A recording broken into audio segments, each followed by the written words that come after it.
AEM 41-1003C air intake system was engineered to add horsepower and reduce restriction compared to OEM air intakes, and it comes with a lifetime limited warranty.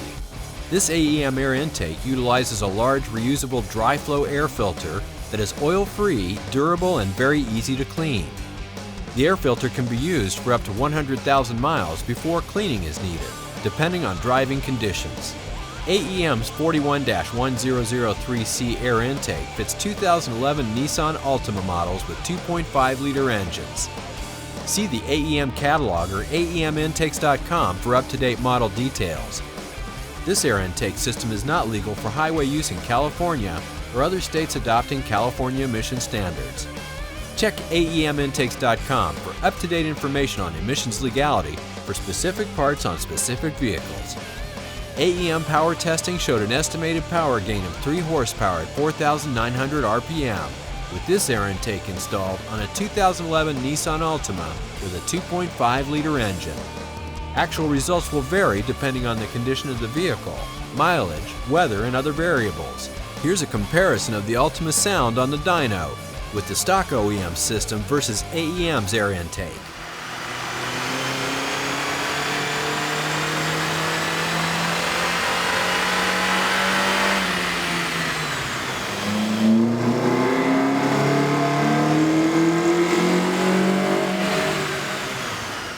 AEM air intakes come with detailed instructions with pictures and diagrams.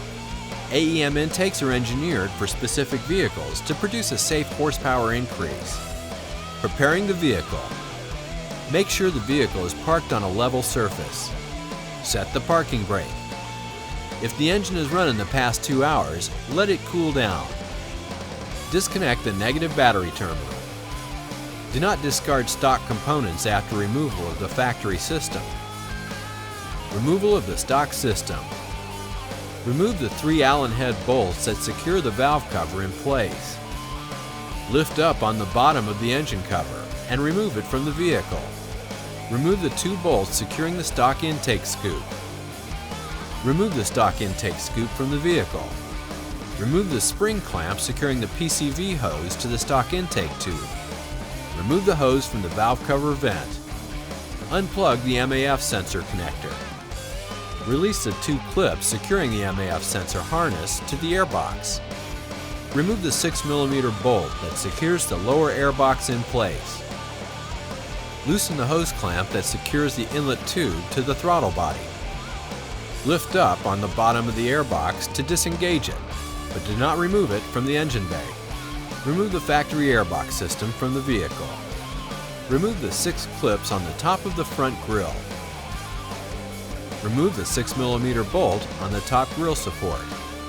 Remove the 2 6mm bolts on the bottom of the grille support. Remove the grille support. On the back side of the grille, there are clips holding the grille in place. Push in each clip one at a time and push the grille forward. Repeat for all clips. Remove the grille. Remove the 2 6mm bolts securing the factory airbox bracket to the inner engine bay wall. Cut the radiator support to make room for the AEM front scoop. Installation of the AEM intake system. When installing the intake system, do not completely tighten the hose clamps or mounting hardware until instructed to do so. Install the hose coupler onto the throttle body and mount the hose clamps. Tighten the hose clamp on the throttle body end. Place the 2 adapters onto the factory rubber grommets. Slide a fender washer onto each of the M6 by 35mm bolts.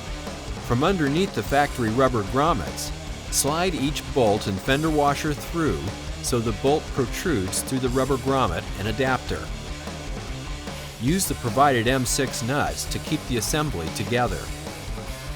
Once properly assembled, tighten the nuts and bolts to secure the adapter assemblies. Attach the provided bracket onto the heat shield using 2 M6 bolts and 2 washers. Insert the rubber plug into the heat shield hole. Install the rubber edge trim onto the top edge of the heat shield. Install the rubber edge trim around the intake tube opening in the heat shield. Place the heat shield in the vehicle's engine bay, ensuring the threaded ends of the bolts from step G align with the openings on the bottom side of the heat shield. Secure the heat shield to the threaded bolt ends with 2 washers and 2 M6 nuts. Align the heat shield's bracket with 2 studs. Secure in place with 2 washers and the 2 OEM nuts removed in step 2S. Once the heat shield is properly positioned, tighten all the nuts to secure the heat shield in place.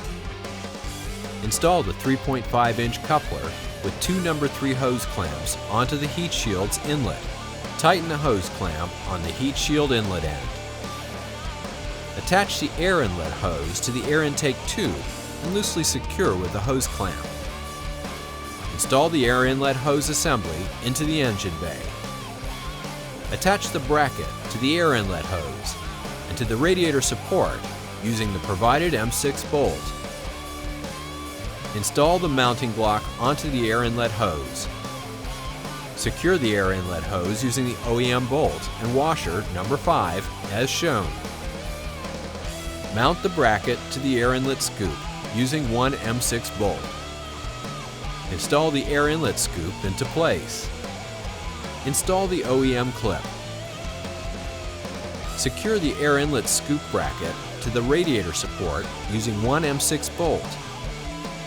Secure the M6 bolt installed in the previous step by attaching 1 M6 nut to the end of the bolt that passed through the radiator support. Secure the air inlet scoop's hardware. Install the MAF sensor onto the intake tube using the OEM screws. Feed the MAF sensor wire harness into the inside area of the heat shield. Insert the intake pipe into the heat shield.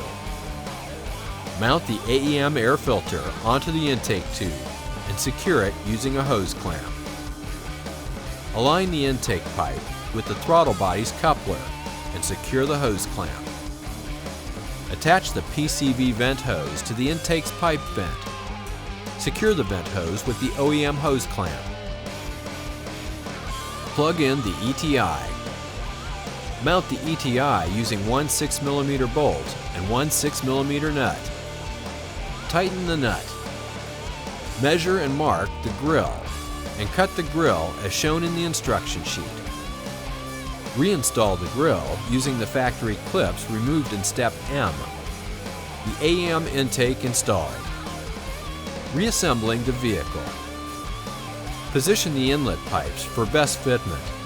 Be sure that the pipes or any other components do not contact any part of the vehicle.